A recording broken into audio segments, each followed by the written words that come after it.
Você ouve agora na Baruch FM, Conversar é Preciso. O universo da resolução de conflitos pela mediação privada. Apresentação Lígia Fortes e Cíntia Lanzoni.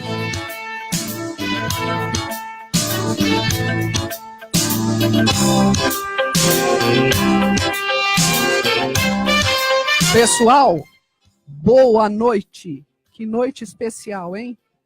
Esta noite linda de terça-feira, aqui na Baruch FM, com Conversar é Preciso, aquele programa que leva vocês à mediação privada, que leva vocês a, vamos dizer, a perspectiva de pacificação dos conflitos, de pacificação social.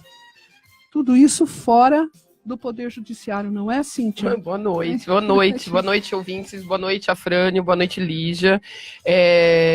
Hoje, Lígia, nós teremos um programa de gala. Orgasmatron, porque hoje é o Dia Internacional do Orgasmo. Então, eu espero que os nossos ouvintes tenham orgasmos auditivos, intelectuais, e que as coisas mudem na vida deles a partir desse programa. A partir desse programa, certo, bebê? Vamos lá, vamos em frente. Bora. Boa noite, queridos. Estamos aqui na Baruch FM, como eu disse. Agora, testando esse novo horário, às né? 19 horas, às terças-feiras, ao vivo e a cores. Digam aí pra gente no Fake Truque por enquanto, o que vocês acham desse horário novo. Porque antes a gente vinha na segunda às 9 horas da manhã, e a gente achava que vocês estavam tudo dormindo, né? Então, resolvemos mudar para terça às 19, que aí já pegou o pique da semana. Então, a priori, continuaremos às terças às 19 horas, né, Li? É isso aí. Então, pessoal, dando continuidade às nossas deliciosas conversas, nós estamos falando de mediação empresarial, e sempre é bom lembrar que a mediação ela é boa para a economia em todos os tipos de conflitos, mas especialmente na empresarial que visa lucro. Você está empreendendo, visa lucro. Por quê? Também visa lucro porque ela é econômica, ela evita que você fique gastando dinheiro, se desgastando também no Poder Judiciário e com uma solução assim, distante de um conflito que às vezes é simples e também pode ser complexo, mas que deve sempre se tentar resolver a partir do quê? A partir da conversa, do diálogo, a busca do consenso, não é mesmo, Cíntia? Sempre vale a pena tentar. É isso aí. A gente tem conversado bastante, eu e a Lígia, a respeito do molde aqui, né, do nosso programa e de como a gente tem tocado a vida aqui, né? Então, hoje, nós falaremos do procedimento da mediação e as etapas que ele se divide, né? Nós já falamos isso há muito tempo atrás, no começo da gente aqui na Baruch FM. Já vamos para 1 ano, hein? Jura? Daqui a pouquinho. Jura, Frânio? Setembro. Olha, vamos fazer festinha. Para 1 ano. A Cíntia tomou um susto agora. Eu quero festinha. Já que é à noite, terça-feira, já pode beber uns pães, brindar em encontro. A gente toma esse pães e se diverte. E aí nós falaremos hoje o procedimento da mediação, que divide-se em etapas. Nós vamos falar dessas etapas. Tentaremos de uma forma sucinta, que é o difícil, né? A gente começa e no fim a gente fala mais que o homem da cobra. Então, vamos falar agora da primeira etapa, né? Primeira etapa. Completando o que eu vinha dizendo, antes de começar pelas etapas, que realmente é isso que nós vamos falar, é que, assim, a busca do diálogo, né? Para que nós estejamos no procedimento, não gosto de falar processo de mediação, processo é processo judicial, é processo científico, procedimento, não é? Um procedimento de mediação é preciso que, em primeiro lugar, né, Cíntia, que as pessoas estejam dispostas a conversar, né? A paz, o diálogo, ele só é possível se as pessoas estiverem dispostas a isso. E todos nós precisamos também entender que todos nós, todos, vocês todos aí desse lado, nós todos desse lado de cá, os que não estão nos ouvindo também, são agentes de transformação. Todos nós somos. Eu acho que a mediação traz, Li, para as pessoas a possibilidade de começar a dialogar. Porque não é uma coisa simples, como a gente já disse, e precisa de técnica. Sim. Porque o diálogo, na verdade, é diferente de um diálogo de uma mesa de bar, que também é um diálogo, também tem a sua importância, né? Também tem a sua necessidade. Às vezes acaba em briga. Conforme o teor alcoólico acaba em briga, né? Mas na mediação você tem uma finalidade daquele diálogo, né? Um objetivo, não é um diálogo solto, não é um papinho. Não, mesmo porque você está, por mais que tenha uma economia nesse procedimento de mediação, você está gastando. Gastando tempo e dinheiro. Sem dúvida. Né? Teu e das pessoas que estão lá. Então, o mediador, o co-mediador, ele tem a técnica para encaminhar o diálogo para a conversa. Então, quando você diz a intenção de dialogar, não necessariamente é saber dialogar. Não. São coisas diferentes, né? A busca do consenso. É por Exatamente. Isso que existe pessoas capacitadas que se prepararam para isso tecnicamente para provocar uma comunicação saudável e buscar o diálogo, o consenso. Né? Porque às vezes a gente vê na mediação, né, no suceder, na nossa câmara de mediação. No dia a dia, né? Na nossa câmara de mediação privada, no dia a dia, uma dificuldade de fala, né? Existe a boa-fé, existe a subjetividade, existe a legitimidade do que se quer. Das duas partes, né? Mas não existe o diálogo, porque eu fui aprender a dialogar depois de velha, entre aspas, né? Porque eu vim de uma família que é fica quieta que tá começando o Jornal Nacional, fica quieta que criança só fala besteira, fica quieta que você fala demais. Eu sempre falei demais, né? Continuo. Mas eu não tive uma educação de comunicação. Não é porque os meus pais não eram pessoas prestativas, amorosas. Boas pessoas, do bem. Mamãe, eu te amo, tá? Mamãe, eu te amo. Não é isso. Mas eles também não sabiam, né? Então eu acho, e também eu sinto uma dificuldade, por exemplo, com a minha filha. Porque o diálogo com uma finalidade a maioria das vezes provoca dor. Provoca cessão de direitos e obrigações, né? Provoca você falar, olha, tudo bem, o quanto você vai pagar de pensão alimentícia? X? Não, X não dá. Tem que ser um X mais um. Aí dói tudo, dói o bolso. Né? Dói de você falar das suas privações, né? De você falar, não tenho, não posso, não consigo, não me dou bem com fulano, não consigo ligar no banco e brigar com o gerente, não consigo discutir o contrato. Então, pessoal, e dentro desse diapasão, dessa temática, dentro desse nosso diálogo, né, Cíntia, o que eu achei muito interessante trazer para cá. Em primeiro lugar, é que todo diálogo, e todo conflito, e depois o diálogo, e depois o consenso, provoca uma mudança. Uma mudança, é isso que eu estou dizendo. Todos nós somos agentes de transformação, de metamorfose, não é? Que o Raul Seixas fala, uma metamorfose ambulante, que eu prefiro ser uma metamorfose ambulante, sem dúvida alguma. Porque se nós não nos dispusermos a mudar, é muito difícil, é impossível você conseguir conversar, dialogar. O Paulo Freire, aquele excepcional educador, o maior educador que o Brasil já teve, ele disse o seguinte, que mudar é difícil, sem dúvida alguma. Dolorido. Nós sempre temos convicções, nós sempre temos certezas, nós sempre gostamos de brigar por coisas que depois a gente fala, ai meu Deus, por que eu discuti tanto, né? É melhor você ser feliz do que ter razão sempre, enfim. Então ele dizia que mudar é muito difícil, mas mudar é necessário, é preciso, nas palavras deles, é preciso mudar. E só para completar o meu raciocínio, e essa questão da mediação, no Brasil, como a gente já disse, em outros lugares no mundo, da Europa, no Japão, aqui mesmo na América Latina, é uma realidade desde sempre, faz muito tempo. né? Nem se lembram mais, né? Quando que foi inaugurado isso, quando é que se começou isso. O homem, inclusive, faz mediação desde sempre, só que não se percebia muito isso. Mas o que acontece? O que eu estava falando? Que eu me perdi no meio do que eu estava dizendo. Não, na verdade, eu acho que o que você... Da mudança, da né? mudança. Da mudança, que a mudança dói. Isso, que a mudança sempre... É isso que eu estava dizendo, que a mudança ela é necessária, mas assim, você sempre perde alguma coisa muito entre aspas. Você perde uma coisa muito entre aspas, por quê?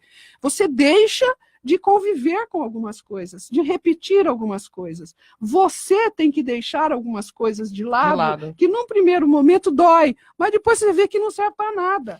Aquilo já não é, já está ultrapassado há muito tempo. É que nem tecnologia, pessoal. Se você não se atualiza como pessoa, não revê as suas posições, os seus conceitos, que o ser humano sempre busca uma rigidez, uma certeza, que não temos, né? Nós não temos em nada. Então, pensando assim, é que nós devemos encarar a mediação. Eu acho que é uma coisa até que eu falo para o Dara, minha filha, Dadá. O Dara, você tem duas opções na vida. Ou a vida vai mudar. A vida vai mudar. Ou você faz as suas escolhas e ameniza as mudanças, né, que é a mediação. Então vamos sentar, vamos conversar e vamos fazer as escolhas. Ô, bebê, a vida vai te atropelar. E você não vai nem anotar a placa do caminhão. Você vai falar, gente, alguém anotou a placa do caminhão? Então a mediação traz essa possibilidade de anotar a placa do caminhão. Né? Você vai falar, bom, beleza, eu vou ter que pagar o banco, eu vou ter que pagar a pensão alimentícia, eu vou ter que conversar com a minha ex-mulher ou com o meu ex-marido, eu vou ter que falir e conversar com os meus credores, com os meus funcionários, que seja de uma forma que eu possa optar, né? E que eu possa colocar os meus valores, e o meu dinheiro e minhas possibilidades à mesa. É isso aqui, ó, galera, que eu tenho, né?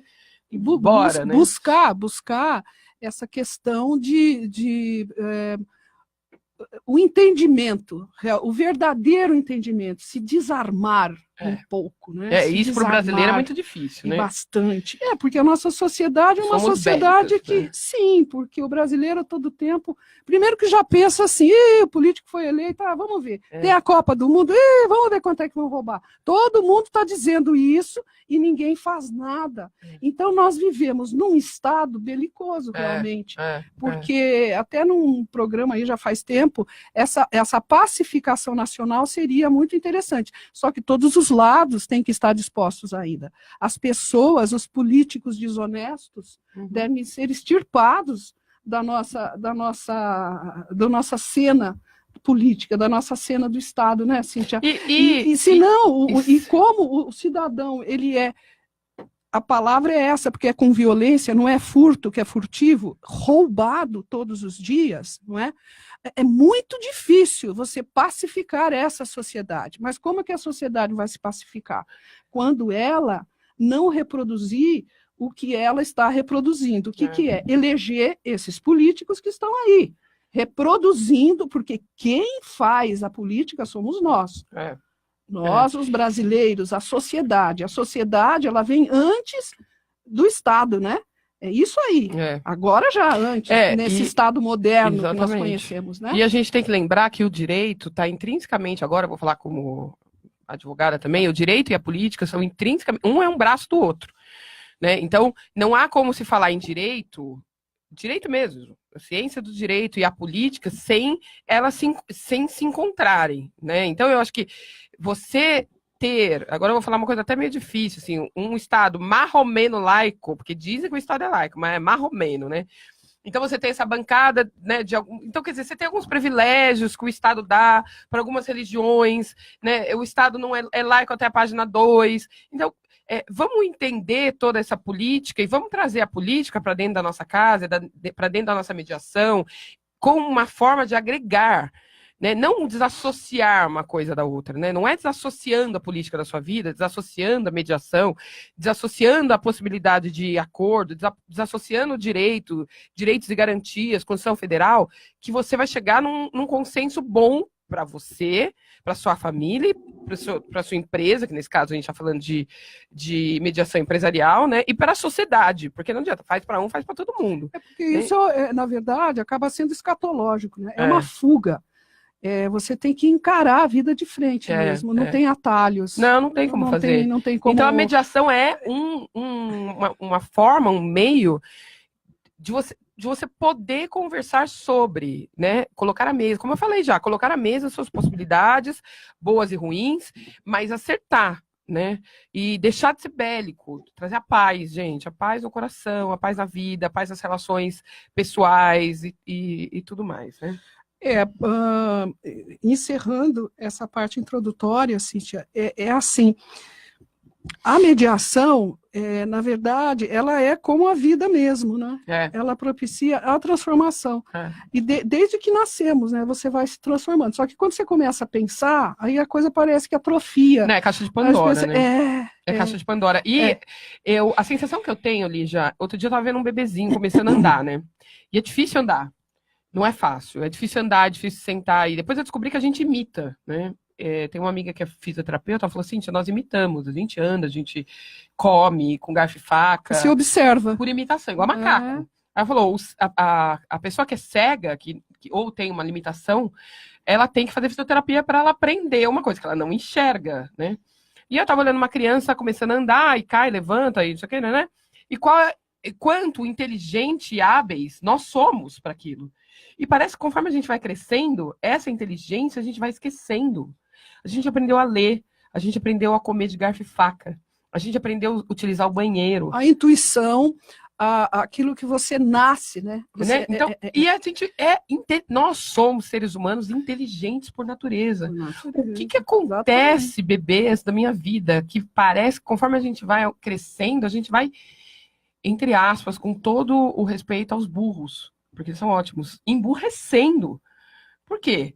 Então, botando o raciocínio. Então, eu acho que a bendita caixa de Pandora, né? Você abre, de vez em falar, bom, tudo bem, eu tenho angústia, eu tenho um negócio para resolver, fica lá, você debatendo, né? E vou pro judiciário, vou entrar com o advogado, aquela papaiada toda, né? Então... E é muito interessante também que o que nos move, pelo menos a mim, eu acho que a todos, se bem que tem gente que não fica muito atrás do entender o que está acontecendo, né? Mas tem uma galera que liga automático e vai, né?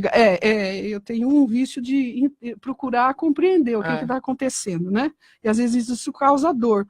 Mas, assim, a mediação, o consenso, a conversa, né? A simples conversa, o diálogo, ele é interessante porque você traz para você uma compreensão do que está acontecendo, uma compreensão da disputa. Por que eu estou brigando? Né? O que é que está acontecendo? Porque muitas vezes nós somos levados a isso.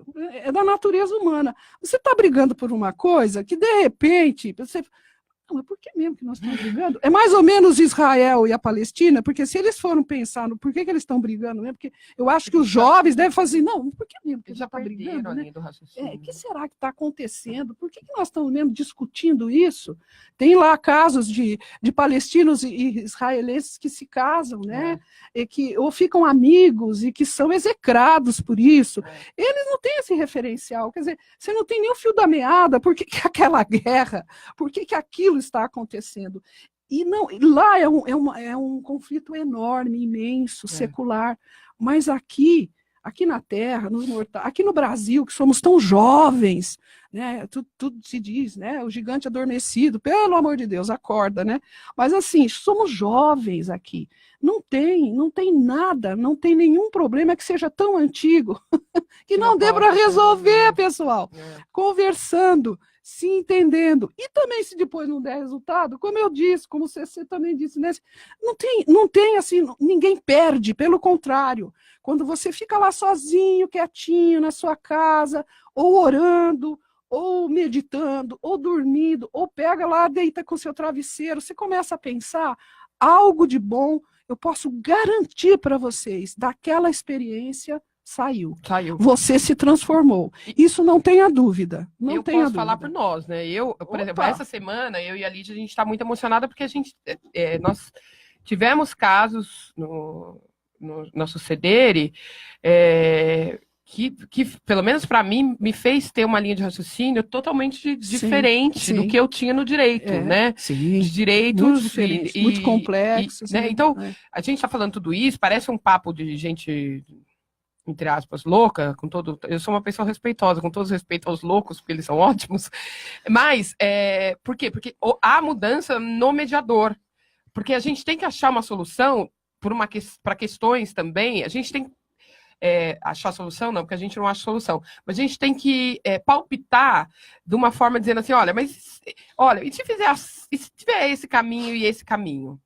Vocês têm, olha, vendo o que vocês estão me contando dessa situação, tem esse caminho, esse caminho e esse caminho. Mas para nós pensarmos nesses 3 caminhos, literalmente tem que ter uma modificação dentro da gente. Uma modificação de entender o direito, porque não tem como a gente fazer algo que é ilícito, né? Nesse caso, nós levaremos a homologação do judiciário, porque tem menor, né? Mas então a gente tem que fazer algo dentro da licitude, que a lei permite, algo que o direito do bem tutelado ali, que é o menor, seja protegido, né? Porque, né? E algo que seja moderno até para o direito, porque para solucionar uma questão de um direito que está sendo cerceado, que é o direito do menor. Então, você tem que parar e pensar, no nosso caso, a nossa profissão primária, que é a advocacia, fala, peraí, eu muda a chave, pensa no lícito, pensa no que é possível dentro do direito. Beleza, pensei. Agora desvira como mediadora. Como é que eu transformo isso aqui num algo factível na vida real? Né? Então, a mudança não é só nos mediados. Os mediadores é muito rock and roll. A gente sai da sessão de mediação exaurida, às vezes. Tipo, eu vou para casa, então, que sou um bicho preguiça, eu vou pra casa dormir, porque eu preciso dar uma dormidinha, entendeu? Antes eu como arroz e feijão, e depois eu dou uma dormidinha, muito, dessa. pessoal, né? Não é assim arroz e feijão suave, assim, é muito arroz e feijão. Vocês não têm noção. É porque fico com vontade. Aqui ninguém tem noção do que acontece. E a Zenilda, beijo, te amo. Faz um negócio com banana verde, que dá mais legal ainda, aí eu deito, dou uma dormidinha e descanso. Porque a transformação é dolorida pra gente também. Porque você fica pensando, gente, o bem tutelado é menor, mas você entende a possibilidade financeira do casal. Aí você entende que o casal precisa conversar. Entende? Então é uma loucura, mas é gostoso. No final, quando sai o bendito acordo, o acordo é homologado e a coisa é pacificada, aquela relação daquele polo social familiar é pacificado e você vê as pessoas voltarem a conversar, você vê o bem do menor ser atendido, você vê que a coisa fluiu, as pessoas pagaram um valor que cabia dentro do bolso delas, né? Porque a gente está falando de quase um trabalho pro bono. Quase um pro bono. Então a pessoa chegou e falou: eu posso pagar, eu vou dividir, eu vou fazer. Posso falar? Ai, hoje é dia do orgasmo, né? Dá um tesão, gente. Dá um tesão na gente. A gente fala, ai, gente, que delícia. É um tesão, assim, intelectual e um tesão do coração, pessoal. Não fiquem pensando besteira aí, entendeu? Gente. Essa expansão universal do coração. Exatamente. Você só pensa bobagem. Só pensa bobagem. Porque o orgasmo não é só o orgasmo sexual, gente. Orgasmos, a né? Cíntia agora vai dar uma aula sobre orgasmo, pelo amor de Deus. Isso é um outro momento, tá, gente? Um outro momento. A gente pode até fazer um programa, né? Mas vamos lá. E o interessante desses casos, especialmente os de família, que assim está colocando, coincidentemente, a gente está com bastante coisa, né, nesse campo aí também. Ainda bem. Ainda bem. Mas é interessante, assim, mesmo quando você conscientiza, nos casos, um pai que ele tem a obrigação, né, de custear uma parte das despesas do filho, ele não está mais junto. A Cíntia está com uma cara aqui de riso para mim, e eu estou com vontade de rir também, não sei do que, mas é assim, a cara dela que está engraçada, mas é assim. Então, e quando você conscientiza esse pai, mesmo que não saia o acordo, que você diz, não, você tem obrigação. Mas não é assim, mas não é assado, não sei o que. Não, espera um pouquinho. É o que você calma. falou hoje. Dinheiro também é amor. Também é amor, lógico. É que nem salário também, né, pessoal? Você trabalha num lugar, você não vai ganhar salário, né? Ou você trabalha há 30 anos lá e não tem um aumento. E isso tem algum significado, né? É isso. E eu gostei muito da sua frase, dinheiro também é amor. Porque a gente vem nessa sociedade cristã, né? Sim, Judaica-cristã, judaica-cristã. que é pecado, uma cultura né? judaica-cristã. É pecado o dinheiro. Não, dinheiro, pessoal, dinheiro é ótimo, né? É Não é? muito bom, nós gostamos muito também, é uma coisa muito boa. Então, assim, quando você conscientiza esse pai, ou assim, assim, né? A torquemada, ou seja, na paulada, olha, meu caro, você está ganhando tanto, a proporção é essa. Ah, mas eu tenho outro filho. Então, vamos dividir, você fica com 15% para o outro, 15% para esse, mas você tem que cumprir isso. Se não for por bem, vai ser na base da dor, né? Se não é com amor, é com uma dor. Esse pai que num primeiro momento se debate ou finge não entender, na verdade, finge demência, na verdade, ele já saiu diferente daquele episódio, né? Ele já saiu diferente. Pode ser que não tenha o consenso, pode ser que não conseguimos, nesse caso dificílimo que nós estamos aí encarando, né, Cíntia? Não se consiga chegar a um consenso, mas essa pessoa, ela saiu modificada. E a ex-companheira dele também. Né? Caixinha de Pandora, né? Gente, faltam 5 minutos, eu não falei nada do que tinha que falar hoje, nós trouxemos aqui outras coisas. Eu tentei, viu, mas aí a gente começou a falar ela tentou interromper, o bom é que nós estaremos aqui novamente, mas é assim, depois nós vamos trazer essa questão das etapas da mediação, não para ser uma coisa entediante, nem tão divertida como foi o programa hoje, mas é para que vocês tenham mais palpável a mediação, como ela acontece, e que não durma em cima do microfone. Não, é que eu adoro e também, assim, nós vamos trazer aqui, num futuro muito próximo, bem próximo, um laboratório, uma simulação de diversos tipos de mediação, além de diversas entrevistas, não é, que nós estamos agendando. Eu não sei como é que ela vai fazer isso. Mas nós vamos fazer. Bem, né? Mas a simulação, eu me comprometo. Me comprometo. Aliás, eu estou comprometida totalmente já, né? Mas eu estou dizendo que vai ser feito. Então, agora nós vamos entrar no Conversa na Varanda. Essa música de Jesus Rico. Que nem nós. Isso aí, bora. Então vamos papear um pouquinho. Ó, gente, nós, para variar, vamos falar sobre a mulherada, tá? Que a gente tá nessa, a gente é dessas e a gente fica lendo essas coisas todas, a gente fica nervosa. A primeira coisa que eu quero dizer para vocês é de uma revista que eu tô lendo essa semana, que é do mês de julho, né? Revista Cult, que inclusive é especial Marielle, e que tem um dossiê Nietzsche. Quem foi o Nietzsche? O Nietzsche foi um filósofo da Prússia, Modernete, olhei algumas coisas dele, e tem esse dossiê. E um filósofo, por quê? Que eu tô fazendo toda uma linha de raciocínio da mulherada, do empoderamento, né, como é que a gente falou hoje a palavra? Vou lembrar. Do empoderamento da mulherada, entendeu? Então, o que acontece? O Nietzsche, filósofo, prússio, inteligentíssimo, e ele dizia que todas as mulheres o amavam, menos as emancipadas e as que não podiam ter filhos. Olha que delicado. Né? O Nietzsche pode ter sido tudo, gente, menos delicado. Exatamente. E super machista ele foi. Exatamente. Aí tô lendo numa outra revista uma matéria sobre um livro que eu quero ler, se der tempo, nessa encarnação, chamado Maria Bonita, Sexo, Violência e Mulher no Cangaço, tá? Maria Bonita, Sexo, Violência e Mulher no Cangaço, da Adriana Negreiros, pela editora Objetiva. Eu li uma matéria do mês passado, da Piauí do mês passado, um pequeno trecho do livro, é impressionante. As mulheres eram o objeto, eram propriedade dos cangaceiros, né? E não só as mulheres que lhe eram os pares, como as mulheres que as cidades eram invadidas, eram estupradas, cortavam-se os cabelos, porque naquela época o cabelo era relevante, e algumas eram queimadas a ferro, como cavalos, bois, né? Então, esse momento, não só no Brasil, tá, gente? No mundo, de empoderamento feminino, de feminismo, né? De lugar de fala, como diz aquela antropóloga, que eu vou lembrar o nome também, agora, infelizmente, eu trago na semana que vem, das mulheres, a gente tem que conversar sobre isso, a gente tem que empoderar e trazer a mulher ao centro da conversa política, social, de todos os aspectos, não só no nosso país, como em outros, e dentro da mediação. né? Então, o papel da mulher dentro da mediação. E dentro da...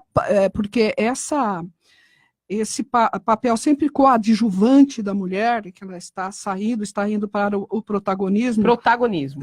Certamente,